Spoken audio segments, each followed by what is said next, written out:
Is that? Oh, yep. Okay. Yellow, my name's Ray, and today I'm going to be talking about exactly what the title says. So today's question is, did Westernization create homophobia in Japan? Kinda, but mostly not really. I actually was doing research for a paper in my gender and comics class, and it originally started out as me looking at queer coding in anime and manga and how that relates to Japan's LGBTQ+ history. Japan's LGBTQ+ history is fairly rich prior to the Meiji period, which was what we know now as the modernization of Japan, as well as when Westernization really took more of basically just its say. Looking at the situation now, Japan is one of 11 countries in the world that does not condemn the death penalty for homosexuality.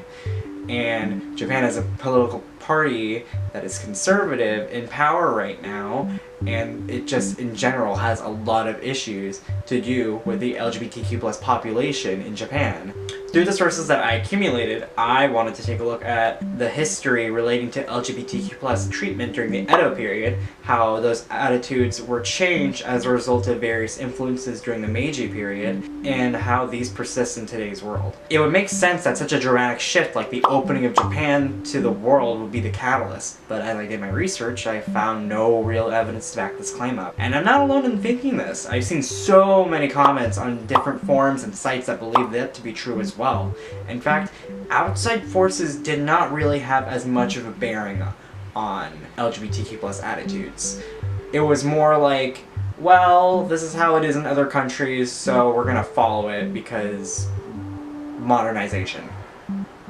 And in fact, actually, Christianity also did not really have much of an impact on mainstream society's attitudes towards LGBTQ+ individuals.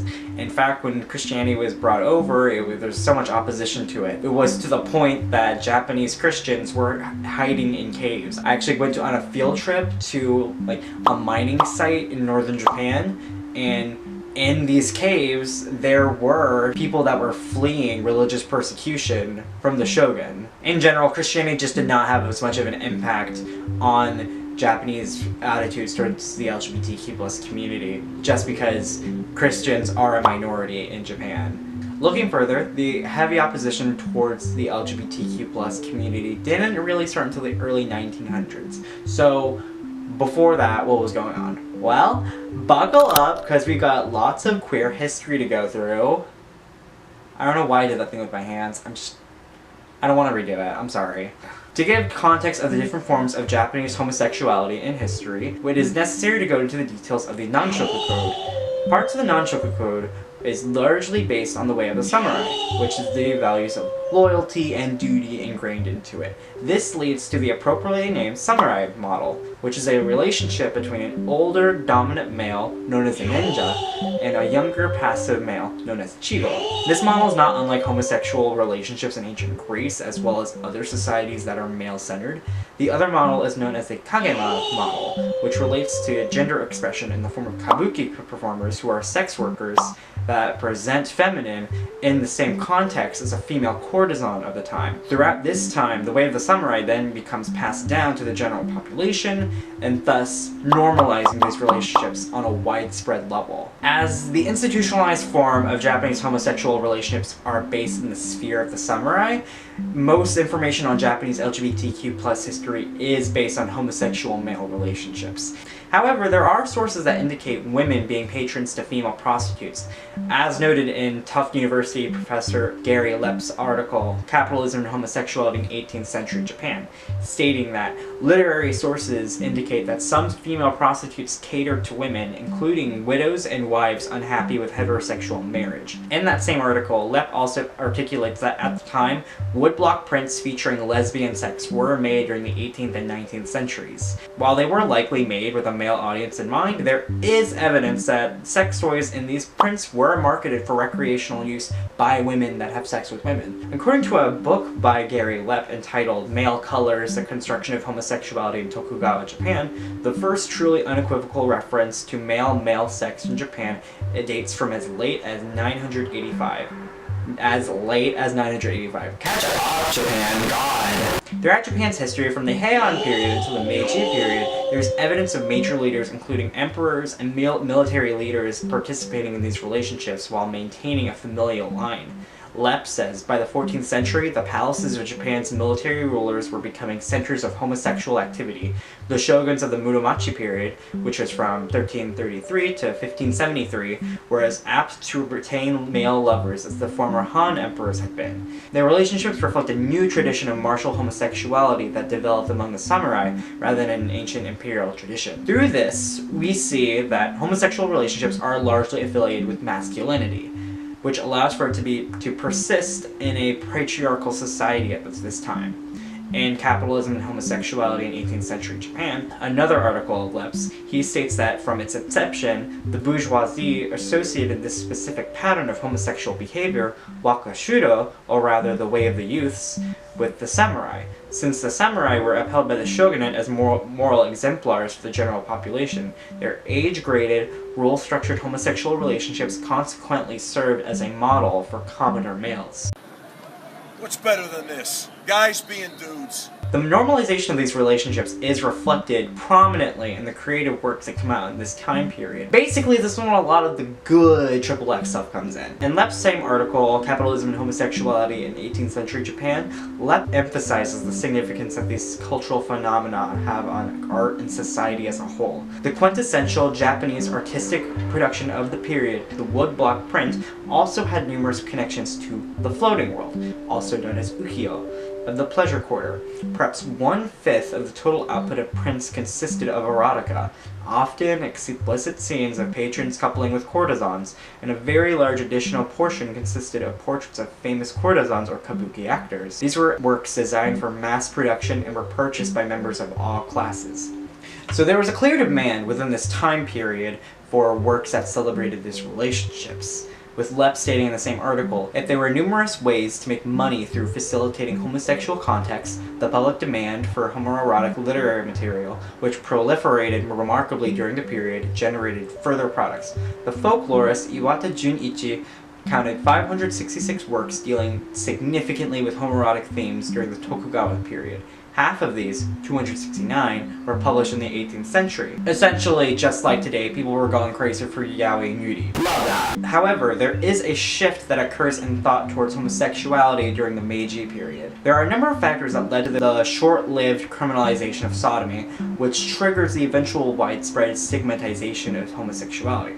In The Changing Nature of Sexuality, 3 codes framing homosexuality in modern Japan, Makoto Furukawa goes into detail regarding the transition era of modernity for Japan, in which it was engaged in war with both China and Russia.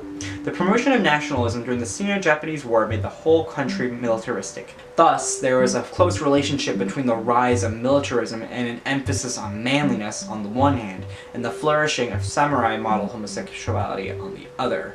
As a result of this growth in nationalism, the element of homosexual relationships being viewed as part of hegemonic masculinity creates a new issue regarding youth.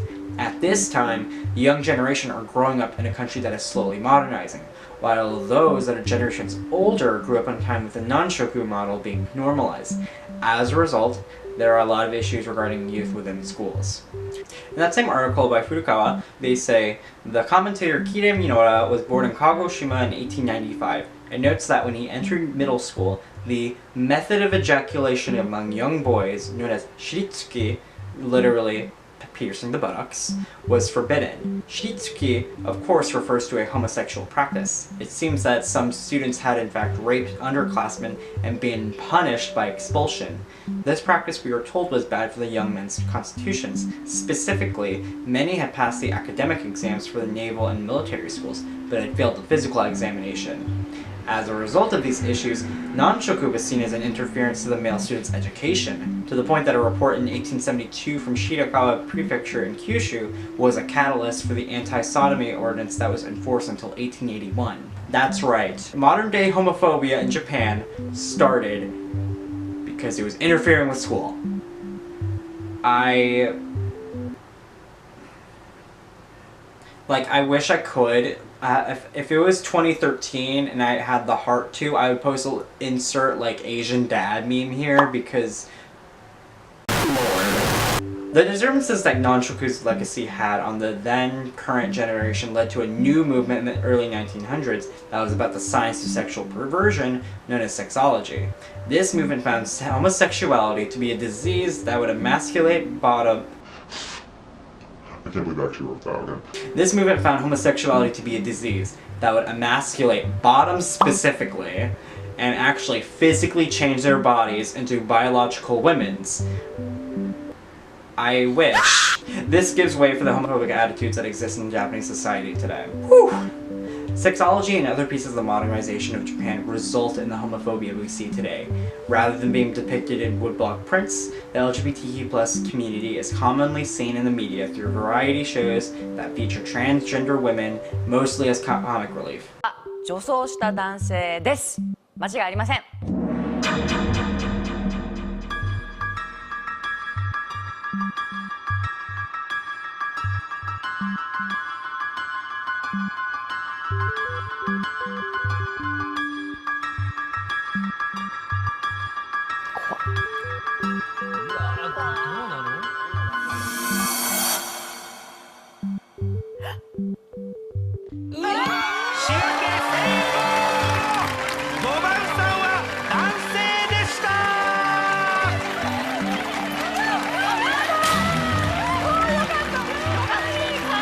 In Professor of World Languages and Literatures at Skidmore College, Masami Tamagawa's article, Coming Out to Parents in Japan, a Sociocultural Analysis of Lived Experiences, Tamagawa interviews a group of LGBTQ+ individuals, and one of them, Saki, shares the impact that media has been debating on coming out to her mother as a lesbian. She laughed at the gays on TV and raised her eyebrows when she saw beautiful gays, though she was really referring to drag queens. Thus, Saki felt that coming out to her would be useless. Media stereotyping aside, the level where LGBTQ+ oppression is found at its most overt is within the family. Tamagawa expands on the importance of family and how it also perpetuates patriarchy and enforces gender roles. Rooted in Confucianism, the traditional Japanese family system was defined as a basic unit of Japanese society in the Meiji Constitution, enforcing various familial duties on its members based on gender and seniority. Although the old system was abolished in post-war Japan, Japan's family tradition persists due mainly to the National Family Registry called Koseki. Remaining nearly unchanged, Japan's family registry continues to oblige all Japanese households to register their families based on the traditional Japanese family system. Each family registry is hierarchically organized, thus subjugating women and excluding LGBT individuals.